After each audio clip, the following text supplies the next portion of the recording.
At 3:17 a.m., a guy called my phone and said, "Can you tell Jane she left her bra in my back seat?" I put him on speaker, and her eyes shot open. I had no reason to wake up that night. No nightmare. No storm outside. The apartment was quiet in the way only early mornings can be. Then my phone buzzed, and that small sound cut through the stillness like a blade. I remember glancing at the screen and feeling a flicker of confusion at the unknown number. It was 3:17 a.m. No one calls at that time unless something is wrong. I answered, still half asleep, expecting to hear a coworker saying some emergency pulled them out of bed. Instead, a calm male voice said something I will remember longer than my own birthday. He asked if I could let Jane know she left her bra in his back seat. I didn't respond right away. I thought I misheard. I even thought someone was playing a prank because the tone he used was way too casual for the message. Before I could say anything, he added details in the same steady voice, as if we were discussing forgotten sunglasses or a phone charger. And that was the moment something inside me turned cold. Not anger yet. Not shock. More like the sensation when you realize you're standing on ice that has started to crack under your feet. I didn't hang up. I didn't ask who he was. I didn't even respond to him. I simply pressed the speaker button with my thumb and let his voice fill the room. Jane was lying next to me. Her breathing had been slow and even. The second his voice echoed through the bedroom, her breathing stopped entirely. She didn't move at first, like someone trying to pretend they were still asleep. But her eyes shot open as if someone poured cold water over her. She pushed herself up on her elbows, staring at the phone like it was a bomb about to explode. I didn't say a word. The silence between us felt heavier than the man's voice on the line. When she finally spoke, her voice cracked. She asked who it was and why I had the phone on speaker. Her hands trembled as she reached toward me, but she pulled them back at the last second. The guy on the phone went on, unaware of the chaos he was causing. He said the bra was black, with a small tear on the right strap. I had seen Jane wearing that exact one earlier in the week. She told me she tore it while reorganizing the closet. That was the first moment of real anger in my chest. Not a loud anger. A quiet, steady one that sits in place and refuses to move. I finally said something. I asked the guy how he got my number. He said she had mentioned me earlier that night, and that he found it in her phone after she rushed out of his car. Jane started shaking her head so hard her hair whipped across her cheeks. She kept muttering that this was a mistake, that this was insane, that she didn't know what was happening. She even reached for the phone as if grabbing it would somehow erase what the man had already said. I ended the call without saying goodbye. I kept looking at her, waiting for any explanation that made sense. Instead, she gave me fragments that didn't connect. She said she had been drinking with friends. She said a guy offered them a ride.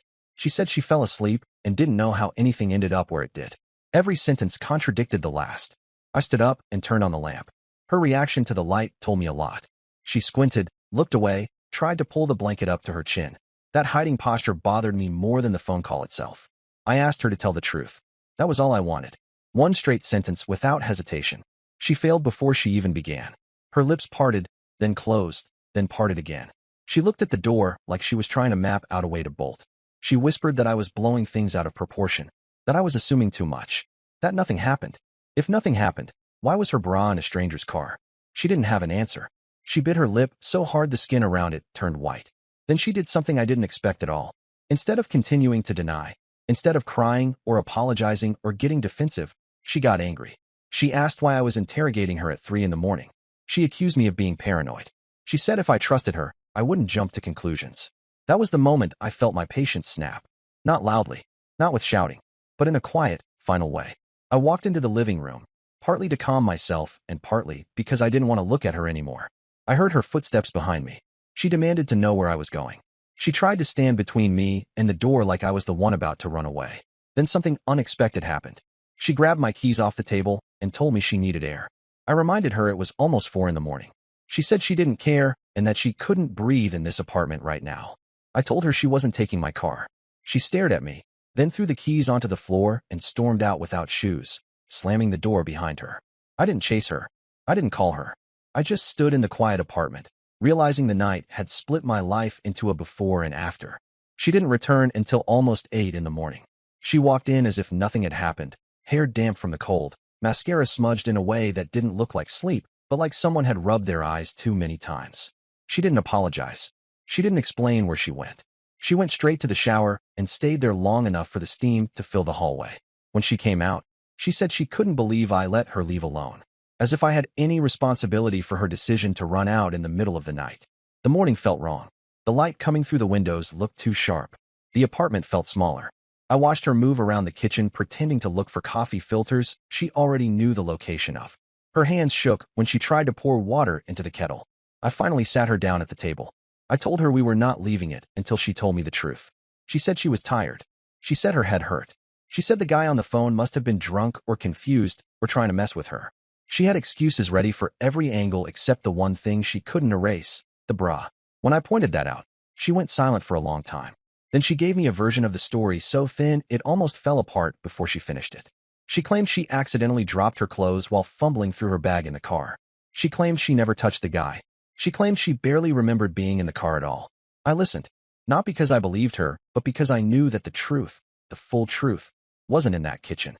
It was out there, wherever she really spent the night, with whoever really made that call. And no matter how many stories she layered on top of the original lie, I could feel something bigger underneath everything. A deeper pattern, something that didn't start that night, something she didn't plan on ever being exposed. Part 1 ended for me at the moment I realized this was not going to fade or settle.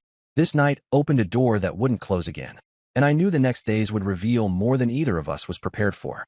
The next day didn't begin with clarity. It began with a strange, tense silence that settled between us like dust after a building collapses. Jane behaved as if she was waiting for me to forget the night ever happened, as if a few hours of sleep would erase the sound of another man's voice claiming an intimacy that shouldn't exist. I watched her move around the apartment with stiff, awkward motions, like someone performing a role they suddenly forgot the script for. She avoided my eyes, but not in a shy way. More like she feared what she would see reflected there. I asked her again to tell me the truth. She insisted she already had. Nothing new, nothing more. I didn't argue. I didn't raise my voice. I told her I needed space for a while, and she nodded too quickly, almost relieved. Then she grabbed her bag and said she would go clear her head for a few hours. She didn't say where she was going. She didn't ask if I needed anything. She just left. The closing door echoed through the apartment longer than it should have. It felt like the room exhaled when she walked out. I didn't follow her. I didn't track her. I didn't dig into her pockets or her phone. All I did was sit on the couch and try to understand what shifted so violently inside our relationship. She had always been unpredictable in small ways, but never reckless like this. That inconsistency gnawed at me more than the phone call itself. Around noon, I stepped outside to get some air. The cold wind helped clear my thoughts. I walked toward the cafe near our building, hoping a hot drink would steady my nerves. And then something unexpected happened. A woman waved at me from one of the tables outside. It took me a moment to recognize her. Laura, someone I had met only twice at small gatherings. She worked in the same building as Jane, though not the same department. She stood up when she saw me approaching. Her expression wasn't friendly. It wasn't hostile either. It carried something else, something I couldn't place until she spoke. She said she didn't want to get involved, but she had seen Jane with a man outside their building several evenings in a row. They always kept their distance from the entrance, as if they didn't want to be recognized. She said she hesitated to say anything because she didn't know whether it was innocent or not. I felt my jaw tighten, but I stayed calm. I asked her why she decided to approach me now. She said she heard Jane arguing with someone on the phone that morning in the building's lobby, and my name came up. Jane told someone she was being accused of things that weren't anyone's business, and that gave Laura a bad feeling. She apologized again and quickly walked away. She didn't seem like someone with a motive to create drama. She looked like someone trying to wash her hands of something she wished she hadn't seen. I stayed frozen for a while after she left. Not because of what she said. I had already felt something was off, but because hearing it from an unrelated bystander made everything heavier, more real. I walked back to the apartment slowly, replaying her words. If Jane was meeting someone after work several days in a row, then the bra in the back seat wasn't a drunken mistake. It was part of a pattern. When I returned home, Jane still wasn't there. She didn't come back for another 3 hours. When she finally entered, she acted irritated again, like I had somehow inconvenienced her by existing. She dropped her jacket on the chair and asked if we could not talk about last night anymore. She said she was drained and needed peace. I didn't respond right away. I told her I ran into someone who saw her with a man several times near her building. Her reaction wasn't fear or guilt. It was anger. She demanded to know who said it, why they were spying on her, why people couldn't mind their own business. She paced around the room, throwing accusations in every direction except the one where the truth lived. She called the person jealous, bitter, dramatic. She said some people make up stories because their own lives are empty. She even spun around and asked whether I preferred the word of a near stranger over hers. It wasn't the defensiveness that struck me. It was the speed with which she attacked a woman she barely knew. Something about that reaction felt rehearsed, like she had practiced excuses long before she needed them. I watched her rant for several minutes until she finally slumped onto the sofa, exhausted from her own theatrics. When she caught me staring quietly, she suddenly stood up again and said she needed time away. "I can't stay here until you get over whatever this is," she said, as if I was the one creating fiction. She went into the bedroom, grabbed a duffel bag, and stuffed clothes inside without folding them. She moved with frantic energy, like someone racing against a countdown only she heard. I asked where she was going. She said she would stay at her friend Mia's place until things calmed down. She didn't lean in for a kiss. She didn't touch my arm.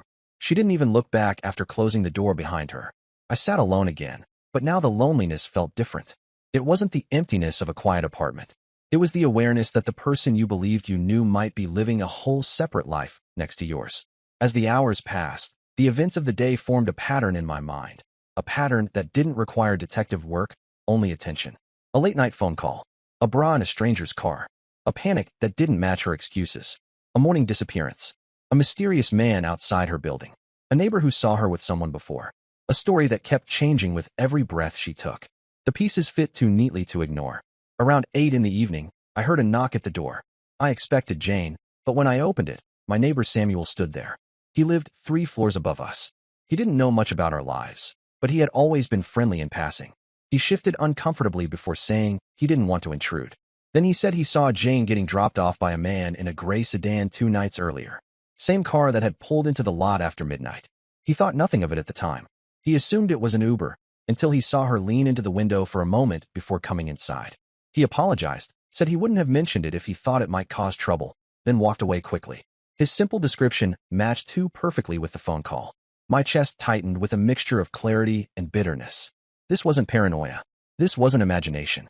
This was happening right under my nose while I slept beside her, trusting her, planning a future she had no intention of honoring. The night felt longer than usual.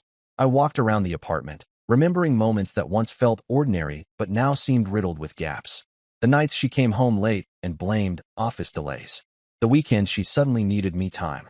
The messages she hid behind the angle of her phone. I wasn't angry at that moment. Anger is sharp and immediate. What I felt was heavier. The feeling of standing in a room that has been rearranged without your knowledge, every familiar object slightly out of place. Around midnight, Jane texted. A short message saying she hoped I was cooling off, and that she would come tomorrow to talk again. Not a word of apology. Not a word of explanation. Just the assumption that she could leave chaos behind her like a trail and pick it up again when she felt ready. I stared at that text for a long time. Then I set the phone down and let the silence settle again. Part 2 ended for me not with a confrontation, but with a realization. Whatever truth was coming next would not be small. It was going to change everything that happened after. Jane didn't come in the morning. She didn't come in the afternoon either. Instead, she sent small, empty messages spaced out every few hours, like someone tossing crumbs toward a place they no longer wanted to return to. She said she was sorting things out, that she needed a clearer mind before talking face to face. The tone felt detached, as if she was preparing me for a shift she had already accepted. By evening, I was done waiting. The silence had reached a point where it no longer felt like space. It felt like abandonment. I stepped outside the apartment and walked without a destination, letting the cold air hit my face, hoping it would steady everything inside me. I thought about the man from the late-night call. I thought about the neighbor who saw her in the gray sedan. I even thought about Laura, whose expression that morning carried more concern than malice. The puzzle was no longer a puzzle. It was a picture I had been refusing to look at directly. I stopped near a small bench a few blocks from our building. My hands were cold enough that the phone felt heavier than usual. I scrolled through my contacts and found the stranger's number, the one from 3:17 a.m. I stared at it for several seconds before pressing call. He picked up immediately, almost like he expected it. His tone wasn't defensive or smug. It carried something like regret. I introduced myself, keeping my voice steady.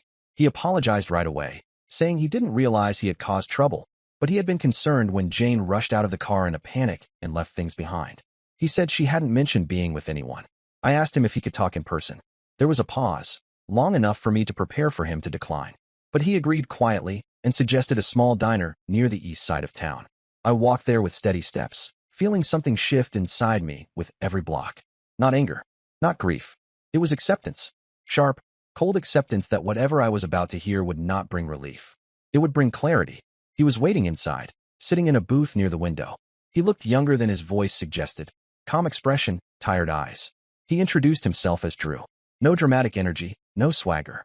He looked like someone who accidentally walked into a fire and didn't know how to step back out. He didn't waste time with small talk. He asked if I was sure I wanted to know everything. I nodded. He explained that he had met Jane through a mutual acquaintance a few weeks earlier. They talked a few times.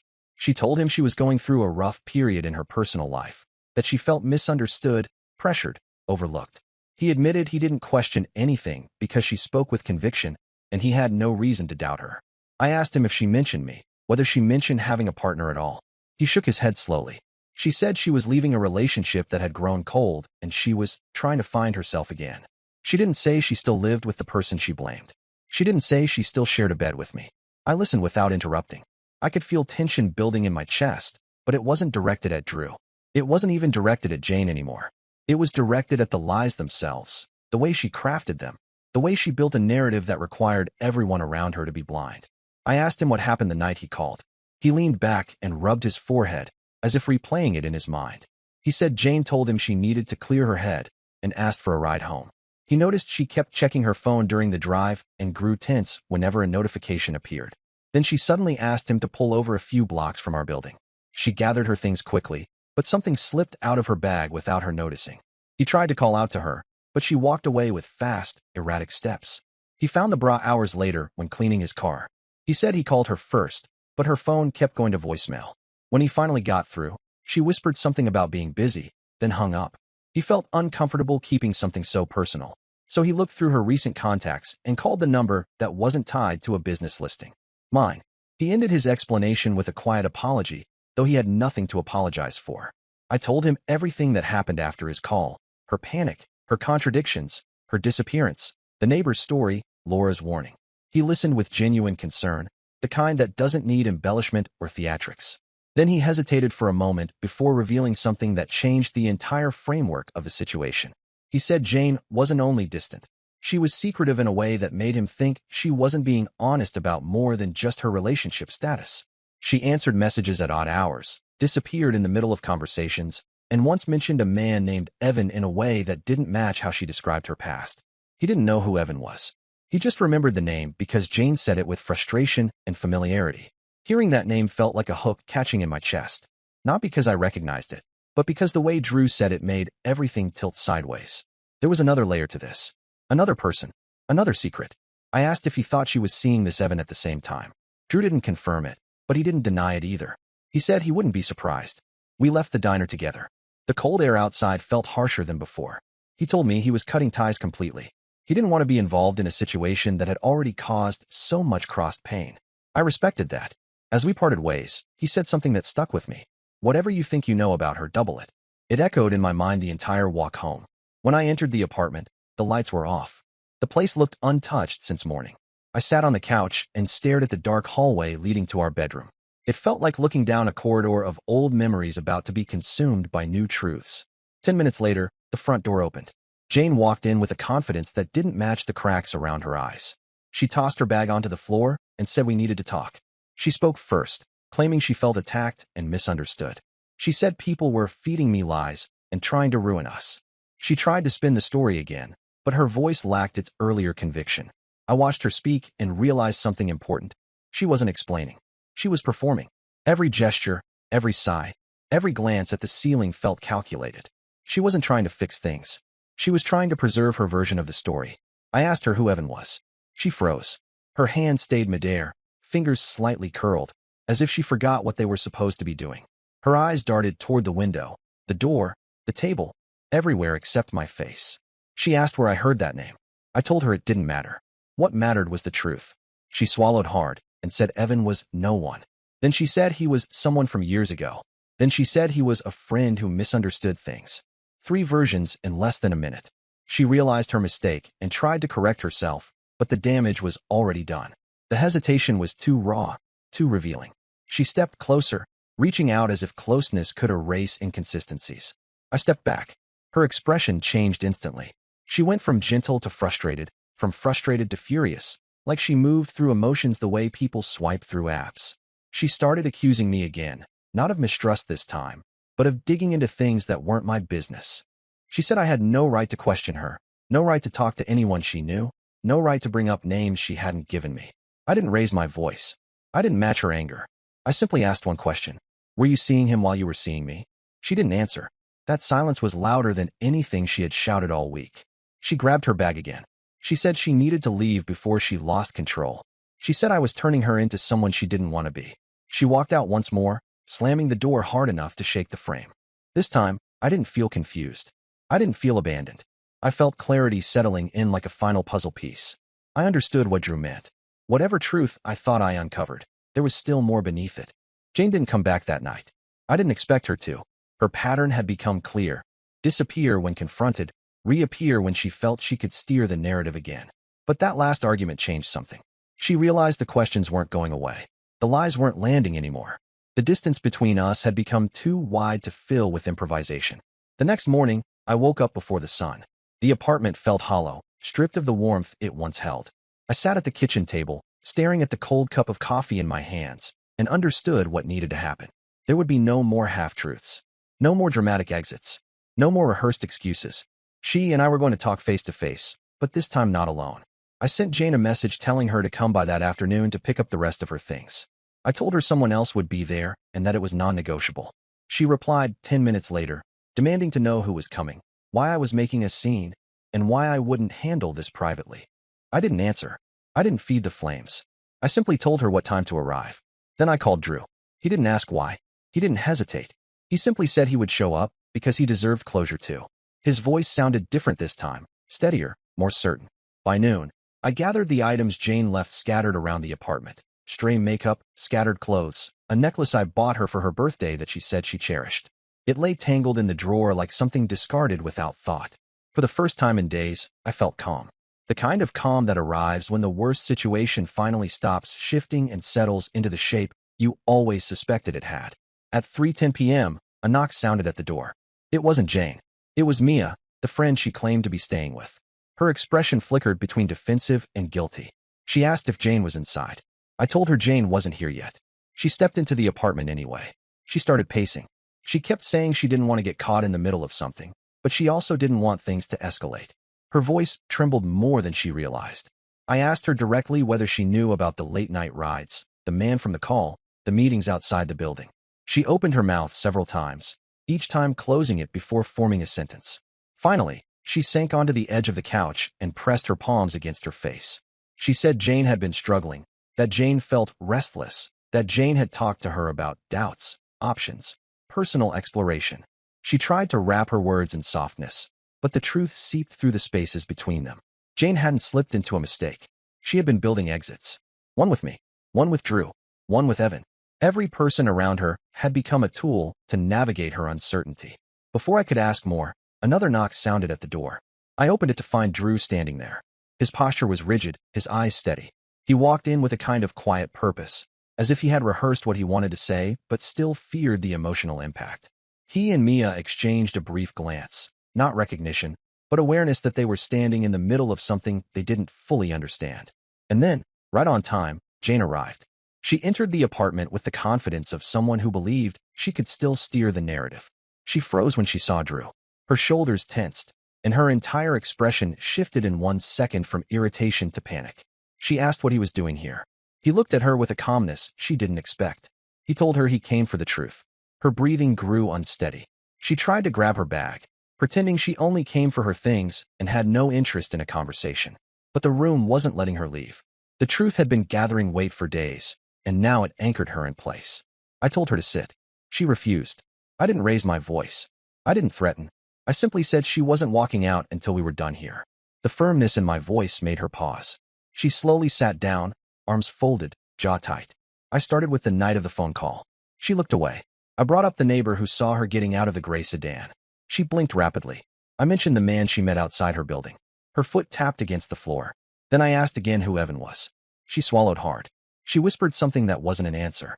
Mia looked down at the floor. Drew's hands curled into fists. The silence grew so heavy it felt physical. Finally, Jane broke. Not into tears, into excuses. She said she felt lonely. She said she felt trapped. She said she didn't intend for things to overlap. She said she was confused. She said everyone here was twisting the story against her. But confusion doesn't create 3 separate romantic tracks. It doesn't hide messages. It doesn't ditch a bra in another man's car. It doesn't tilt a life around lies. Drew stepped forward. He told her everything she told him. The promises, the plans, the complaints about a relationship she never intended to leave cleanly. Every sentence he spoke cracked her expression further. Then Mia, overwhelmed by the tension, admitted that Jane confided in her about being unsure of everything and wanting to keep her options open. She said she helped Jane because she believed Jane was just trying to sort her life out, not juggle multiple lives. Jane stared at her friend with betrayal, as if she was the one wronged. But the real breaking point came when Drew told her he wasn't the only one who reached out to him after she vanished. Evan did too. He had found messages on her phone. He knew about me. He knew about Drew. He was done with her as well. The last shield Jane had, the illusion of control, shattered. Her expression twisted. Her voice rose.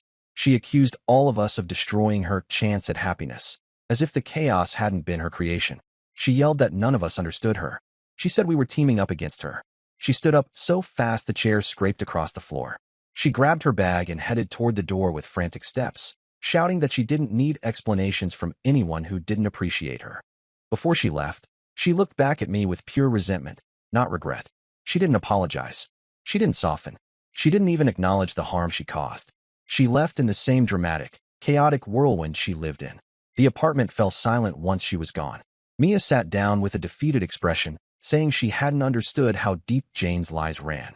Drew nodded once, the kind of nod people give when cutting the last thread to something unstable.